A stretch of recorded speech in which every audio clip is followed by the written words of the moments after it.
بسم اللہ الرحمن الرحیم۔ السلام علیکم۔ ایک دفعہ کا ذکر ہے کہ ایک آدمی سمندر سے ایک مچھلی پکڑ کے لایا اور اسے اپنے گھر میں موجود کنویں میں ڈال دیا۔ اس کنویں میں مینڈکوں کی حکومت تھی۔ مینڈکوں نے جب ایک نئی چیز دیکھی تو پہلے وہ ڈرے گھبرائے دور دور گھومنے لگے۔ آخر ایک بڑے مینڈک نے ہمت دکھائی اور مچھلی کے تھوڑا قریب گیا اور پوچھا، تم کون ہو؟ میں مچھلی ہوں، مچھلی نے جواب دیا۔ مینڈک، تم کہاں سے آئی ہو؟ مچھلی، سمندر سے۔ مینڈک، وہ کیا ہوتا ہے؟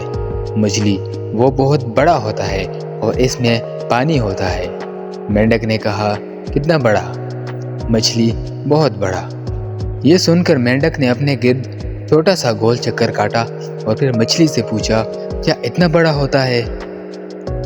مچھلی مسکرائی اور بولی، نہیں، اس سے بھی بڑا ہوتا ہے۔ مینڈک نے تھوڑا اور بڑا چکر لگایا اور کہا، اتنا بڑا؟ مچھلی ہنسی اور کہا، نہیں، بڑا ہوتا ہے۔ مینڈک اب جوش میں آ گیا اور اس نے آدھے کنویں کا چکر لگا کر مچھلی کی طرف دیکھا، جیسے پوچھ رہا ہو کہ اب۔ مچھلی نے پھر نفی میں سر ہلایا۔ اب تو مینڈک نے پوری رفتار سے پورے کنویں کا چکر لگایا اور مچھلی سے کہا کہ اب اس سے بڑی تو کوئی چیز نہیں ہے۔ مچھلی مسکرائی اور مینڈک سے کہا، تمہارا قصور نہیں ہے کہ تمہاری سوچ ہی اس کنویں تک ہے۔ اس طرح ہمارے معاشرے میں کچھ لوگ بھی ایسے ہوتے ہیں جن کی سوچ اس کنویں کے مینڈک کے برابر ہوتی ہے۔ ان کو لگتا ہے کہ وہی اپنے عقائد اور نظریات میں سچے اور کھرے ہیں۔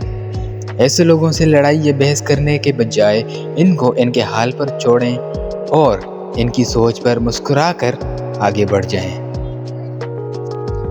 مزید اچھی ویڈیوز کے لیے ہمارے چینل کو سبسکرائب کریں اور بیل کا آئیکن دبائیں۔ بہت شکریہ۔ السلام۔